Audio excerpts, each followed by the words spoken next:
ആകാശവാണി. നമസ്കാരം. വാർത്തകൾ വായിക്കുന്നത് കരോൾ ത്രേസ്യാമ്മ അബ്രഹാം.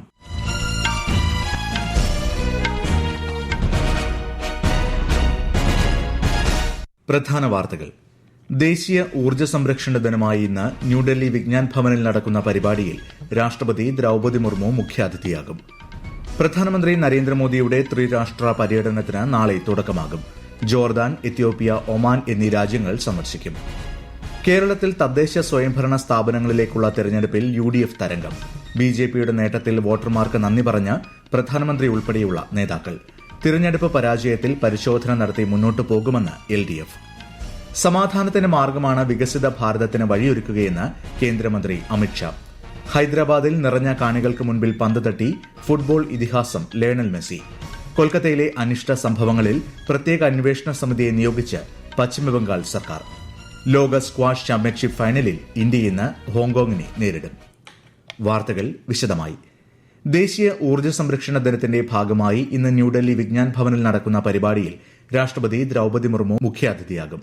ദേശീയ ഊർജ്ജ സംരക്ഷണ അവാർഡ് ജേതാക്കൾ, ഊർജ്ജ സംരക്ഷണത്തെക്കുറിച്ചുള്ള ദേശീയ ചിത്രരചന മത്സര വിജയികൾ എന്നിവരെ രാഷ്ട്രപതി അനുമോദിക്കും. കേന്ദ്രമന്ത്രി മനോഹർ ലാൽ സമ്മേളനത്തെ അഭിസംബോധന ചെയ്യും. ഊർജ്ജ സംരക്ഷണത്തിന്റെ പ്രാധാന്യത്തെക്കുറിച്ച് അവബോധം വളർത്തുന്നതിനും ഊർജ്ജ കാര്യക്ഷമതയിൽ രാജ്യത്തിന്റെ നേട്ടങ്ങൾ ഉയർത്തിക്കാട്ടുന്നതിനുമായി എല്ലാ വർഷവും ഡിസംബർ 14-ന് ദേശീയ ഊർജ്ജ സംരക്ഷണ ദിനം ആചരിക്കുന്നു. പ്രധാനമന്ത്രി നരേന്ദ്രമോദിയുടെ ത്രിരാഷ്ട്ര പര്യടനത്തിന് നാളെ തുടക്കമാകും. അബ്ദുള്ള രണ്ടാമൻ ബിൽ അൽ ഹുസൈൻ രാജാവിന്റെ ക്ഷണപ്രകാരം ജോർദാനിലെ ഹാഷ്മേറ്റിൽ പ്രധാനമന്ത്രി സന്ദർശനം നടത്തും. ജോർദാനുമായി നയതന്ത്ര ബന്ധം സ്ഥാപിച്ചതിന്റെ 75ാം വാർഷികത്തോടനുബന്ധിച്ചാണ് സന്ദർശനം. വിദേശ പര്യടനത്തിന്റെ രണ്ടാം ഘട്ടത്തിൽ ഈ മാസം 16-ന് ശ്രീ മോദി എത്യോപ്യയിലെത്തും. തുടർന്ന് ഒമാനിലും പ്രധാനമന്ത്രി സന്ദർശനം നടത്തും. രാഷ്ട്രീയ, സാമ്പത്തിക, തന്ത്രപര മേഖലകളിലെ ഉഭയകക്ഷി സഹകരണം സംബന്ധിച്ച ചർച്ചകൾ നടക്കും. തദ്ദേശ തെരഞ്ഞെടുപ്പിൽ കേരളത്തിൽ UDF തരംഗം. 6 കോർപ്പറേഷനുകളിൽ കൊല്ലം, കൊച്ചി, തൃശൂർ, കണ്ണൂർ എന്നിവിടങ്ങളിൽ UDF ഭരണം ഉറപ്പിച്ചു. തിരുവനന്തപുരം കോർപ്പറേഷൻ LDFൽ നിന്നും NDA പിടിച്ചെടുത്തു. കോഴിക്കോട് കോർപ്പറേഷനിൽ മാത്രമാണ് LDFന് മുന്നിലെത്താനായത്. വിശദാംശങ്ങളിലേക്ക്. തിരഞ്ഞെടുപ്പ് നടന്ന 86 നഗരസഭകളിൽ 54ഇടത്താണ് UDFന് മുന്നേറാനായത്. LDF 28ഇടത്തും NDA 2 നഗരസഭകളിലും മുന്നിലെത്തി. ജില്ലാ പഞ്ചായത്തിൽ LDFും UDFും ഒപ്പത്തിനൊപ്പമെത്തി. തിരുവനന്തപുരം, കൊല്ലം, ആലപ്പുഴ, തൃശൂർ, പാലക്കാട്, കണ്ണൂർ, കാസർഗോഡ് ജില്ലാ പഞ്ചായത്തുകൾ LDFന് ഒപ്പം നിന്നപ്പോൾ പത്തനംതിട്ട, കോട്ടയം, ഇടുക്കി, എറണാകുളം, മലപ്പുറം, കോഴിക്കോട്, വയനാട് ജില്ലാ പഞ്ചായത്തുകളിൽ UDF മുന്നേറ്റമുണ്ടാക്കി. 152 ബ്ലോക്ക് പഞ്ചായത്തുകളിൽ 79ഇടത്ത് UDFും 63 ബ്ലോക്കുകളിൽ LDFുമാണ് മുന്നിലെത്തിയത്. 941 ഗ്രാമപഞ്ചായത്തുകളിൽ 505ഇടത്തും UDFനാണ് മുന്നേറ്റം. LDF 340ഇടത്തും NDA 26 ഗ്രാമപഞ്ചായത്തുകളിലും മുന്നിലെത്തി.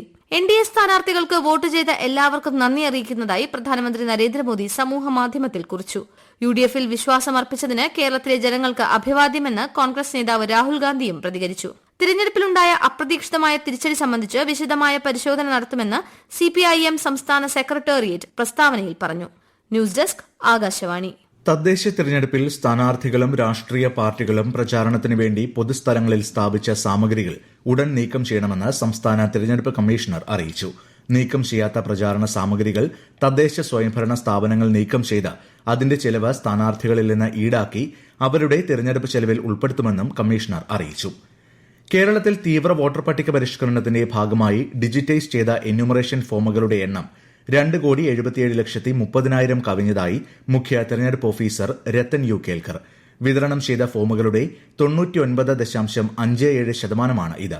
ഫോമുകൾ മടക്കി നൽകാത്തവർ എത്രയും വേഗം പൂരിപ്പിച്ച് BLOമാരെ ഏൽപ്പിക്കണമെന്നും അദ്ദേഹം അഭ്യർത്ഥിച്ചു. നക്സലിസം ആർക്കും ഗുണം ചെയ്യില്ലെന്നും മറിച്ച് സമാധാനത്തിന്റെ മാർഗമാണ് വികസനത്തിന് വഴിയൊരുക്കുന്നതെന്നും കേന്ദ്രമന്ത്രി അമിത്ഷാ. ഛത്തീസ്ഗഡിലെ ജഗ്ദൽപൂരിൽ നടന്ന ബസ്തർ ഒളിമ്പിക്സിന്റെ സമാപന ചടങ്ങിൽ സംസാരിക്കുകയായിരുന്നു അദ്ദേഹം. 2026 മാർച്ച് 31-നകം രാജ്യത്ത് നിന്ന് നക്സലിസം പൂർണ്ണമായും തുടച്ചു നീക്കാൻ സർക്കാർ പ്രതിജ്ഞാബദ്ധമാണെന്നും അദ്ദേഹം പറഞ്ഞു. വിശ്വാസത്തിന്റെ പാലങ്ങളാണ് പോസ്റ്റ്മാൻമാരെന്ന് കേന്ദ്രമന്ത്രി ജ്യോതിരാദിത്യ സിന്ധ്യ. അവർ കത്തുകൾ മാത്രമല്ല, ബാങ്കിംഗ്, ഇൻഷുറൻസ്, സർക്കാർ സേവനങ്ങൾ എന്നിവ ഇന്ത്യയിലെ ഓരോ വീടുകളിലും എത്തിക്കുന്നുണ്ടെന്നും അദ്ദേഹം പറഞ്ഞു. കോലാപൂരിൽ നടന്ന ഗ്രാമീൺ ഡാക് സേവക് സമ്മേളനത്തിൽ ഗോവ, പൂനെ മേഖലകളിൽ നിന്നുള്ള 6000-ഓളം ഗ്രാമീൺ ഡാക് സേവക് അംഗങ്ങളെ അഭിസംബോധന ചെയ്യുകയായിരുന്നു അദ്ദേഹം. ഗ്രാമീണ ഇന്ത്യയെ ബന്ധിപ്പിക്കുന്നതിലും രാജ്യത്തിന്റെ വികസനം മുന്നോട്ട് കൊണ്ടുപോകുന്നതിലും നിർണായക പങ്കാണ് ഡാക് സേവകർക്കുള്ളതെന്നും അദ്ദേഹം അഭിപ്രായപ്പെട്ടു. ഈ വാർത്തകൾ ആകാശവാണിയിൽ നിന്ന്. ആകാശവാണി വാർത്തകളും വാർത്താ അധിഷ്ഠിത പരിപാടികളും all India radio news Thiruvananthapuram YouTube ചാനലിലും at all India radio news Thiruvananthapuram Facebook പേജിലും AIR ന്യൂസ് _തിരുവനന്തപുരം ഇൻസ്റ്റഗ്രാം അക്കൌണ്ടിലും at AIR news _TVM X ഹാൻഡിലും ലഭ്യമാണ്.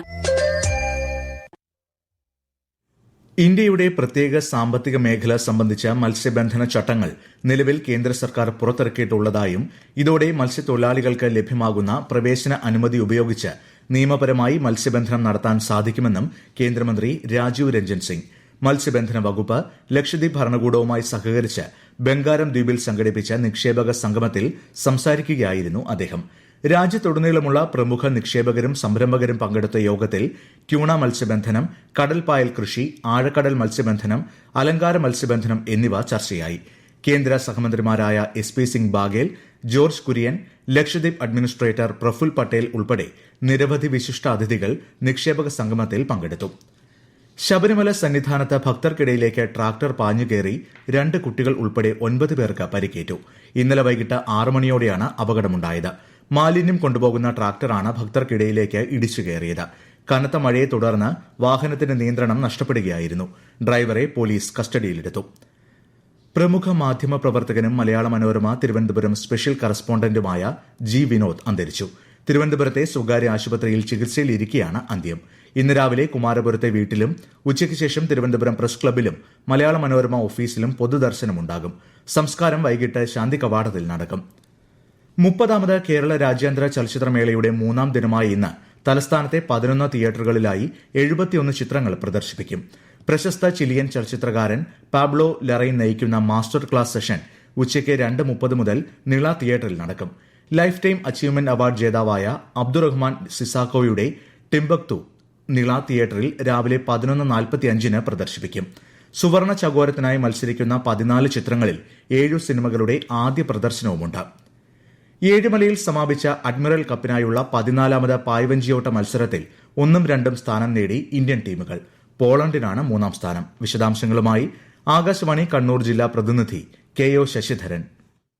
ഇന്ത്യയെ പ്രതിനിധീകരിച്ചുകൊണ്ട് പങ്കെടുത്ത ഏഴുമല ഇന്ത്യൻ നാവിക അക്കാദമിക്ക് 1ാം സ്ഥാനവും നാഷണൽ ഡിഫൻസ് അക്കാദമിക്ക് 2ാം സ്ഥാനവും ലഭിച്ചു. INAയിലെ കേഡറ്റുമാരായ ഇന്ദു ശങ്കർ, ഹിമാംശു, NDAയിലെ കേഡറ്റുമാരായ അമൻ, കാർത്തികേയൻ എന്നിവരാണ് ഇന്ത്യൻ ടീമിനെ നയിച്ചത്.